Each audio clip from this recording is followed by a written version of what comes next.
Hello, praise the Lord. இந்த நாளுக்கான வேத வசனம் அப்போஸ்தலர் 5ஆம் அதிகாரம் 42வது வசனம்.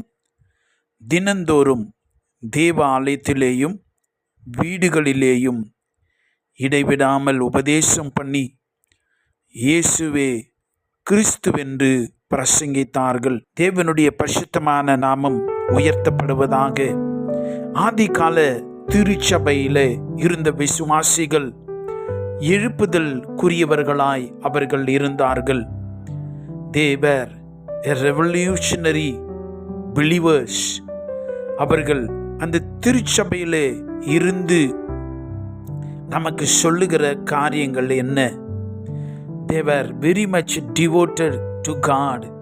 அவர்கள் தேவனுக்கு மிகவும் தங்களுடைய வாழ்வை அர்ப்பணித்து கொண்டவர்களாகவே விளங்கினார்கள். அதனால தான் ஆதி அப்போஸ்தல திருச்சபைக்கும் இன்றைய திருச்சபைக்கும் ஒரு பெரிய வித்தியாசத்தை நாம் காண முடியும். அந்த அர்ப்பணிப்பு ரோம பேரரசையே கிறிஸ்துவனுடைய நாமத்தை சொல்ல வைத்தது. அல்லேலூயா. தேவனுடைய பரிசுத்த நாமம் மகிமைப்படுவதாக.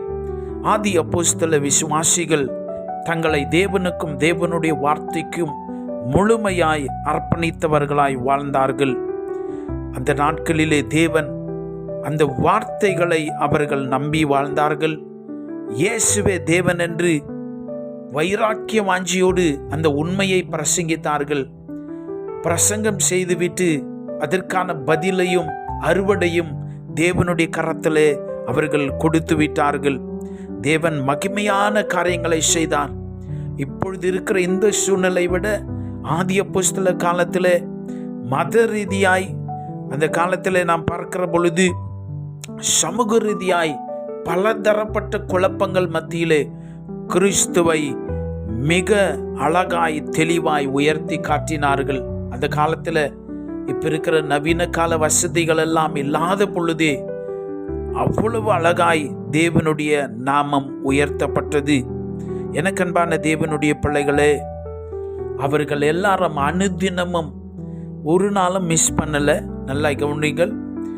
அனுதினமும் அவர்கள் ஒருமனப்பட்டவர்களாய் தேவாலயத்திலேயும் அனுதினமும் தரித்திருந்து வீடுகள் தோறும் அப்பம் பிட்டு மகிழ்ச்சியோடும் கபடமில்லாத இருதயத்தோடும் போஜனம் பண்ணினார்கள். They reminded themselves that they are the covenant people. தேவனுடைய உடன்படிக்கையின் பங்காளிகள் என்றும் தேவனுடைய பிள்ளைகள் என்றும் அனுதினமும் தேவாலயத்திலும் வீடுகளிலும் அவர்கள் கூடினார்கள். Oh, much devoted you are today. இன்றைக்கு உங்களுடைய அர்ப்பணிப்பு எவ்வளவாய் இருக்கிறது? வார்த்தைக்கு எவ்வளவு அர்ப்பணித்து இருக்கிறீர்கள்? தேவனுடைய வார்த்தைக்கு நீங்கள் எவ்வளவாய் உங்களுடைய மனதை, உங்களுடைய விருப்பங்களை விட்டு கொடுத்து இருக்கிறீர்கள்? அவங்க அப்படி வைராக்கியம் பாராட்டினதுனால தான் ஆதி அப்போஸ்தல அந்த சபையிலும் நடவடிக்கைகளில் நீங்கள் வாசிக்கிற பொழுது கிறிஸ்துவின் மகிமை வல்லமையாய் வெளிப்பட்டது. இன்றைக்கு நீங்க எந்த பக்கம் உங்களுடைய அர்ப்பணிப்பு இருக்கிறது? வேர் lies your commitment?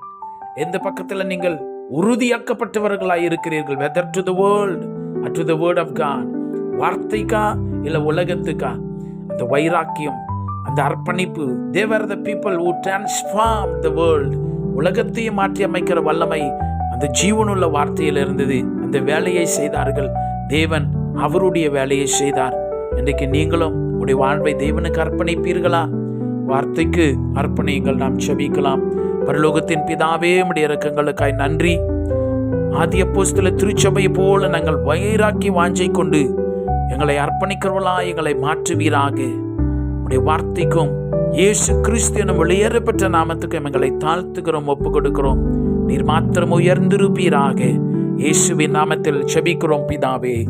Amen. God bless you.